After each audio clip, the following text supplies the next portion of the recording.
ਇਹ ਚੀਜ਼ਾਂ ਦਾ ਮੁਕਾਬਲਾ ਸਿਰਫ ਅਸੀਂ ਕਰਦੇ ਹਾਂ, ਕਿਸੇ ਹੋਰ ਦੀ ਹਿੰਮਤ ਨਹੀਂ ਕਰਨ ਦੀ।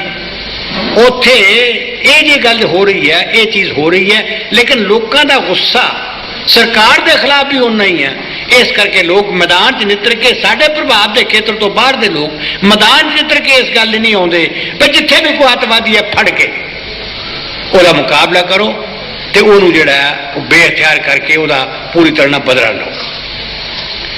ਇਹ ਜੇ ਭਾਵਨਾ ਪੈਦਾ ਨਹੀਂ ਉੱਥੇ ਹੋਈ ਲੋਕਾਂ ਵਿੱਚ, ਪਰ ਹੁਣ ਭਾਵਨਾ ਪੈਦਾ ਕਰਨ ਦੇ ਹਾਲਾਤ ਹੋ ਗਏ, ਕਿਉਂਕਿ ਜਿਹੜੀਆਂ ਘਟਨਾਵਾਂ ਹਰਿਮੰਦਰ ਸਾਹਿਬ ਦੀਆਂ ਹੋਈਆਂ ਉਹਨੇ ਉਹਨਾਂ ਦੇ ਖਿਲਾਫ ਨਫ਼ਰਤ ਪੈਦਾ ਕਰ ਦਿੱਤੀ। ਹੁਣ ਨਫ਼ਰਤ ਮੌਜੂਦ ਹੈ, ਤੁਸੀਂ ਉਹਨੂੰ ਇਸਤੇਮਾਲ ਕਰ ਸਕਦੇ ਹੋ, ਪਰ ਜੇ ਸਰਕਾਰ ਕੁਛ ਆਪਣੀ ਕਦਮ ਚੁੱਕੇ। ਪਰ ਸਰਕਾਰ ਦੀ ਨੀਅਤ ਇਹ ਸੀ ਕਿ ਚੋਣਾਂ ਤੱਕ ਉਹਨੇ ਕੋਈ ਕਦਮ ਨਾ ਚੱਕਣਾ, ਕਿਉਂਕਿ ਉਹ ਸਮਝਦੇ ਸੀ ਕਿ ਪੰਜਾਬ ਵਿੱਚ ਉੱਦਾਂ ਹੀ ਉਹ ਐਮਰਜੈਂਸੀ ਲਾ ਕੇ, ਫੌਜਾਂ ਭੇਜ ਕੇ, ਲੋਕਾਂ ਨਾਲ ਜ਼ਿਆਦਤੀਆਂ ਕਰਕੇ ਇਹਨੂੰ ਮੁਲਕ 'ਚ ਇਸਤੇਮਾਲ ਕਰਨਗੇ ਅਗਲੀਆਂ ਚੋਣਾਂ ਵਾਸਤੇ। ਹੋਰ ਤਾਂ ਇਸਤੇਮਾਲ ਕਰਨ ਦੀ ਗੱਲ ਕੋਈ ਨਹੀਂ। ਇਸ ਲਈ ਬੜੇ ਸੌੜੇ ਹਿੱਤਾਂ ਲਈ ਇੱਕ ਦਿਨ ਪ੍ਰਧਾਨ ਮੰਤਰੀ ਨੇ ਮੀਟਿੰਗ ਸੱਦੀ, ਇੱਕ ਜਿਹਨੂੰ ਬ੍ਰੇਕਫਾਸਟ ਦੀ ਮੀਟਿੰਗ ਕਹਿੰਦੇ ਸੀ, 20 ਆਦਮੀ ਸੱਦੇ, ਮੈਨੂੰ ਵੀ ਸੱਦ ਬੈਠਾ ਤੇ ਮੈਂ ਉੱਥੇ ਉਹਨੂੰ ਕਹਿ ਦਿੱਤਾ। ਉਹ ਆਖਣ ਲੱਗਾ, ਮੈਂ ਕਿਹਾ ਕਾਹਨੂੰ ਸਾਨੂੰ ਸੱਦਿਆ? ਇਹ ਰੋਡੇ ਨੂੰ ਰਿਹਾ ਕਰਕੇ ਜੇ ਅੱਤਵਾਦੀਆਂ ਨਾਲ ਤਾਂ ਗੱਲ ਕਰਨੀ ਹੈ ਤੇ ਫਿਰ ਸਾਨੂੰ ਕਾਹਦੇ ਲਈ ਸੱਦਿਆ? ਤੂੰ ਤਾਂ ਸਮਝੌਤਾ ਉਹਨਾਂ ਨਾਲ ਕਰਨ ਲੱਗਾ ਹੋਇਆ, ਤੂੰ ਆਪ ਬਰਬਾਦ ਕਰ ਰਿਹਾ ਮੁਲਕ ਨੂੰ। ਔਰ ਇਹ ਚੀਜ਼, ਇਸ ਬਰਬਾਦੀ ਨੇ ਬਹੁਤ ਚਿਰ ਨਹੀਂ ਤੇਰੀ ਗੱਲ ਨੇ ਅਸਰ ਕਰਨਾ ਲੋਕਾਂ ਨੂੰ, ਲੋਕਾਂ ਨੇ ਇਸ ਗੱਲ ਨੂੰ ਪਛਾਣ ਲੈਣਾ। ਮੈਨੂੰ ਅਖਬਾਰਾਂ ਵਾਲਿਆਂ ਨੇ ਹੁਣ ਪੁੱਛਿਆ ਵੀ ਕੀ ਬਣੂ, ਮੈਂ ਕਿਹਾ ਨਹੀਂ ਕਿਹਾ ਜਾ ਸਕਦਾ। ਪਰ ਮੈਂ ਸਮਝਦਾ ਵੀ ਜਿਹੜੀਆਂ ਪਿਛਲੀਆਂ 7 ਚੋਣਾਂ ਹੋਈਆਂ, ਜ਼ਿਮਨੀ ਚੋਣਾਂ ਹਿੰਦੁਸਤਾਨ ਵਿੱਚ, ਔਰ ਜਿੱਥੋਂ 7 ਚੋਂ 5 'ਚ ਮਾਰ ਖਾ ਲਈ ਔਰ ਉੱਤਰ ਪ੍ਰਦੇਸ਼ ਦੀਆਂ 3 ਸੀਟਾਂ ਹਾਰ ਗਏ, ਇਹਦੇ ਬਾਅਦ ਮੈਂ ਸਮਝਦਾ ਕਿ ਉਹਨੂੰ ਕੁਛ ਅਕਲ ਆਉਣੀ ਚਾਹੀਦੀ ਹੈ ਵੀ ਇਸ ਕਿਸਮ ਦੇ ਮਸਲੇ ਵਰਤ ਕੇ, ਇਸਤੇਮਾਲ ਕਰਕੇ ਗਾਂ ਚੋਣਾਂ ਨਹੀਂ ਲੜੀਆਂ ਜਾ ਸਕਦੀਆਂ। ਤੇ ਉਹ ਅਕਲ ਜਿਹੜੀ ਹੈ ਸ਼ਾਇਦ ਮਦਦ ਕਰ ਜਾਏ ਕਿ ਹੁਣੇ ਸਮਝ ਲਵੇ ਵੀ ਮੈਂ ਸਮਾਧਾਨ ਕਰਾਂ। ਪਰ ਅਸੀਂ ਖੱਬੀਆਂ ਪਾਰਟੀਆਂ ਨੇ ਤੈਅ ਕੀਤਾ ਹੋਇਆ ਕਿ ਸਾਰੇ ਹਿੰਦੁਸਤਾਨ ਨੂੰ ਹੁਣ ਇਸ ਗੱਲ ਤੇ ਮੁਤਲਕ ਕਰੀਏ, ਕਿਉਂਕਿ ਇਹ ਗੱਲ ਉੱਥੇ ਤੱਕ ਸੀਮਤ ਨਹੀਂ ਰਹਿਣੀ। ਜੇ ਛਿੜ ਗਈ, ਜੇ ਇੱਦਾਂ ਹੀ ਜਾ ਕੇ ਗੱਲਾਂ ਵੱਧ ਗਈਆਂ ਤੇ ਇਹਦਾ ਅਸਰ ਸਾਰੇ ਹਿੰਦੁਸਤਾਨ ਤੇ ਪੈਣਾ। ਔਰ ਅਸੀਂ ਉਹ ਮੁਹਿੰਮ ਸ਼ੁਰੂ ਕੀਤੀ ਹੋਈ ਹੈ। ਪਿਛਲੇ ਮਹੀਨੇ ਅਸੀਂ ਉੜੀਸੇ 'ਚ ਬੜੀ ਭਾਰੀ ਮੀਟਿੰਗ ਕੀਤੀ, ਭੁਵਨੇਸ਼ਵਰ 'ਚ, ਜਿੱਥੇ 1 ਲੱਖ ਲੋਕ ਆਏ ਔਰ ਉਸ ਮੀਟਿੰਗ ਵਿੱਚ ਪੰਜਾਬ ਦੇ ਸਵਾਲ ਦੇ ਸਮਾਧਾਨ ਉੱਤੇ ਹੀ ਅਸੀਂ ਸਾਰਾ ਕੁਝ ਆਖਿਆ। ਲੋਕਾਂ ਨੇ ਪੂਰੀ ਹਮਾਇਤ ਕੀਤੀ, ਸਾਰੇ ਹਿੰਦੁਸਤਾਨ ਦੇ ਲੋਕਾਂ ਨੂੰ ਲਾਮਬੰਦ ਕਰਕੇ, ਵਿਰੋਧੀ ਦਲਾਂ ਨੂੰ ਲਾਮਬੰਦ ਕਰਕੇ ਅਸੀਂ ਪ੍ਰਭਾਵਿਤ ਕਰ ਸਕਦੇ ਹਾਂ ਇਹਨਾਂ ਨੂੰ ਇਸ ਗੱਲ ਵਾਸਤੇ ਕਿ ਇਹ ਜਿਹੜੇ ਆ ਇਹਨਾਂ ਨੂੰ ਅਸੀਂ ਪੰਜਾਬ ਦੇ ਮਸਲੇ ਨੂੰ ਹੱਲ ਕਰਨ 'ਚ ਮਦਦ ਲੈ ਸਕੀਏ। ਇਸ ਗੱਲ ਸਾਡਾ ਸੁਝਾਅ ਲਗਾਤਾਰ ਹੈ। ਤੇ ਹੁਣ ਇਸ ਗੱਲ ਦੇ ਸੰਬੰਧ ਵਿੱਚ ਹੋਰ ਕੁਝ ਗੱਲ ਕਹਿਣ ਦੀ ਨਹੀਂ, ਗੱਲ ਸਿਰਫ ਇਸ ਗੱਲ ਦੀ ਹੈ ਕਿ ਇਹ ਮਸਲਾ ਬੜਾ ਉਲਝਿਆ ਹੋਇਆ, ਲੋਕਾਂ ਦੇ ਮਨ ਪਾਟੇ ਹੋਏ, ਲੋਕਾਂ 'ਚ ਬੇਭਰੋਸਗੀ ਅਜੇ ਨਹੀਂ, ਲੇਕਿਨ ਤੁਸੀਂ ਮਦਦ ਲੈ ਸਕੀਏ ਇਸ ਗੱਲ। ਸਾਡਾ ਸੁਝਾਅ ਲਗਾਤਾਰ ਹੈ। ਤੇ ਹੁਣ ਇਸ ਗੱਲ ਦੇ ਸੰਬੰਧ ਵਿੱਚ ਹੋਰ ਕੁਝ ਗੱਲ ਕਹਿਣ ਦੀ ਨਹੀਂ, ਗੱਲ ਸਿਰਫ ਇਸ ਗੱਲ ਦੀ ਹੈ ਕਿ ਇਹ ਮਸਲਾ ਬੜਾ ਉਲਝਿਆ ਹੋਇਆ, ਲੋਕਾਂ ਦੇ ਮਨ ਪਾਟੇ ਹੋਏ, ਲੋਕਾਂ 'ਚ ਬੇਭਰੋਸਗੀ ਅਜੇ ਨਹੀਂ, ਲੇਕਿਨ ਤੁਸੀਂ ਜੇ ਕਿਸੇ ਨੂੰ ਕਹੋ ਵੀ ਤੂੰ ਸ਼ਹਿਰ ਨੂੰ ਨਾ ਜਾ, ਤੂੰ ਪਿੰਡ 'ਚ ਰਹਿ, ਅਸੀਂ ਰਾਖੀ ਕਰਾਂਗੇ।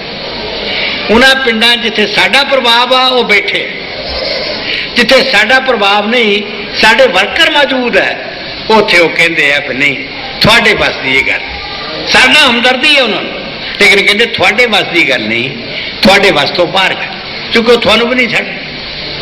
ਇਸ ਕਿਸਮ ਦੀਆਂ ਭਾਵਨਾਵਾਂ ਲੋਕਾਂ ਦੇ ਮਨਾਂ 'ਚ ਹੈ, ਲੇਕਿਨ ਅਜੇ ਵੱਡੇ ਪੈਮਾਨੇ ਤੇ ਉਜਾੜਾ ਨਹੀਂ ਸ਼ੁਰੂ ਹੋਇਆ। ਇਹ ਹਾਲਾਤ ਨੇ ਵੱਡੇ ਪੈਮਾਨੇ ਤੇ, ਲੋਕ ਪਿੰਡਾਂ 'ਚੋਂ ਸ਼ਹਿਰਾਂ ਨੂੰ ਗਏ ਆ, ਕੋਈ ਹੋਈ ਹੈ ਗੱਲਾਂ ਇੱਦਾਂ ਸਿਲਸਿਲਾ, ਇਹ ਹਾਲਾਤ ਅਜੇ ਪੈਦਾ ਹੋਏ ਆ ਪੰਜਾਬ। ਲੇਕਿਨ ਮੈਂ ਸਮਝਦਾ ਕਿ ਇਸ ਵੇਲੇ ਉਹ ਸ਼ਕਤੀਆਂ ਪ੍ਰਬਲ ਹੋ ਰਹੀਆਂ, ਤਕੜੀਆਂ ਹੋ ਰਹੀਆਂ, ਜਿਹੜੀਆਂ ਸ਼ਕਤੀਆਂ ਪੰਜਾਬ ਦੇ ਮਸਲੇ ਦਾ ਹੱਲ ਚਾਹੁੰਦੀਆਂ, ਤੇ ਉਹ ਜਿੱਦਾਂ ਅਸੀਂ ਤੈਅ ਕੀਤਾ ਮੁਹਿੰਮ ਚਲਾਉਣ ਦਾ, ਇਹ ਮੁਹਿੰਮ ਚਲਾ ਕੇ ਅਸੀਂ ਸਮਝਦੇ ਹਾਂ ਕਿ ਕੇਂਦਰੀ ਸਰਕਾਰ ਨੂੰ ਮਜਬੂਰ ਕਰ ਦੇਵਾਂਗੇ। ਜਿਸ ਦਿਨ ਮੈਂ ਆਇਆ 16 ਤਰੀਕ ਨੂੰ ਅਸੀਂ ਜਲੰਧਰ ਵਿੱਚ ਬੜੀ ਭਾਰੀ ਕਨਵੈਨਸ਼ਨ ਕੀਤੀ, 3000 ਆਦਮੀ ਸਾਰੇ ਪੰਜਾਬ 'ਚੋਂ ਆਇਆ, ਜਿਨ੍ਹਾਂ 'ਚ ਪ੍ਰੋਫੈਸਰ ਸੀ, ਡਾਕਟਰ ਸੀ, ਐਡਵੋਕੇਟ ਸੀ, ਆਮ ਪ੍ਰਤੀਨਿਧ ਵੀ, ਸਾਰੀਆਂ ਰਾਜਨੀਤਿਕ ਦਲਾਂ ਦੇ ਲੋਕ ਸੀ।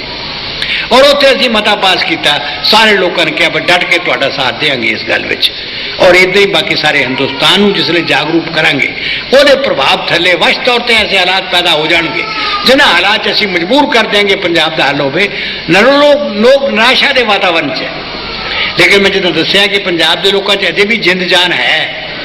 कारी सारी वर्गे अजे भी बहादुरी लोग दिखा सकते हैं जिहड़े साझा खून डोल के इन्हां दुष्टां नूं लोकां विच नंगा कर अज भी वो हालत है। इसलिए मैं केवल इन्नी गल कहनी चाहना, बहुता समा तुहाडा नहीं लेना चाहता। मैं ये गल कहनी चाहना, इत्थे बैठे वीर जिथों जहर पैदा करने लई शक्तियां बड़ा काम करदी हैं, तुसीं नहीं जलसे कर सकते ठीक है, लेकिन आज ये लोग गुमराह हुए हैं। इन्हें सब तो वध नुकसान सिखां दा, सारे हिंदुस्तान का कोई हिस्सा नहीं जिथे सिख इदा नहीं भी वो तपड़ी चक के चल जाना, झोना जिहड़ा थोड़ा ला के तो मुड़ जाना। वो हर थां जिथे बैठा हुआ है, किसी का होटल है, किसी को ट्रांसपोर्ट है, किसी ने जमीन मलियां हुई। अवश्य तौर पर जी इतों यहो जी हालात हो गई तो लोग उजड़ते चले गए, तो उन्होंने उजड़ के आना पिया।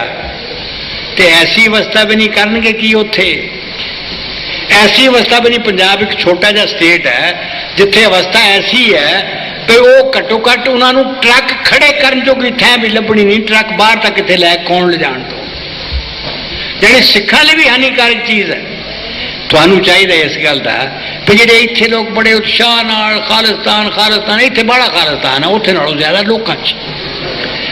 तुहाडा काम ये चाहिए क्योंकि लोग पहला तो कनेडा च घट गया, घटिया क्यों आ कनेडा च?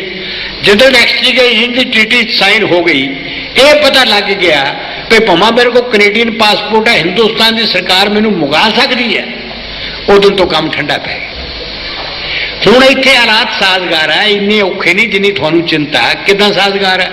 एक तो वो जुत्तो जुत्ती होण डे होए, मैं दस्सिया तुहानूं अकाल तख्त दे 3 जथेदार है, उन्होंने शर्तां पुछो कि तुसीं किहदे नाल आ बई, जिहड़ा तुहानूं कहंदा ना कि अकाल तख्त दा हुक्म मन्नो, किहदे दा मन्नीए? 3 जथेदार आ, कोई किसी को जवाब नहीं आ सकता। पर फर्ज इत्थे हुंदा इहो जिहे हालात जिसले पेचीदा होण, तुहाडा फर्ज बनदा है भी तुसीं पब ते जाके 2 घंटे ला दोगे, गुस्सा ना करियो कोई, पब ते जाके 2 घंटे ला दोगे। यही समा महीने विच जाके तुसीं 10 घरां नूं प्रेरणा करके समझाओ कि जिहड़ी गल ये अतवादी करदे सिखां दे भले दी नहीं, उन्हां तो प्रभाव नूं तोड़ो कि की कार्य उन्होंने कीते है, तो तुसीं उन्हां दा आधार इत्थे तोड़ दिओ। खुले जाके जो तुसीं चैलेंज करो नहीं, अजे नहीं गल बननी, क्योंकि हालात ऐसे है, जहर ऐसी है जिसले मना च भर जाए, लोग तो समझते वो सिक्खी की सेवा कर रहे हैं, सिक्खी के विरुद्ध कर रहे हैं, सब कुछ पर सिक्खी की सेवा कर रहे हैं। इसलिए मना की जहर लाउणी सौखी गल नहीं होंगी, पर वो इदा लाई जा सकती है जे तुसीं मनुखा नूं कहो। फिर जाके अपने जिहड़ा तुसीं हर थां ध्यान नहीं दिंदे इस गल दे, ये इस्त्रियां दा बड़ा वड्डा रोल हो सकता। वो जाके अपनी भैणां नूं समझाउण, कहण भी किस कुराहे पए हुए है, ये सारियां चीज़ां करो तुसीं, तां इत्थों उन्हां दा आधार टुट सकदा है।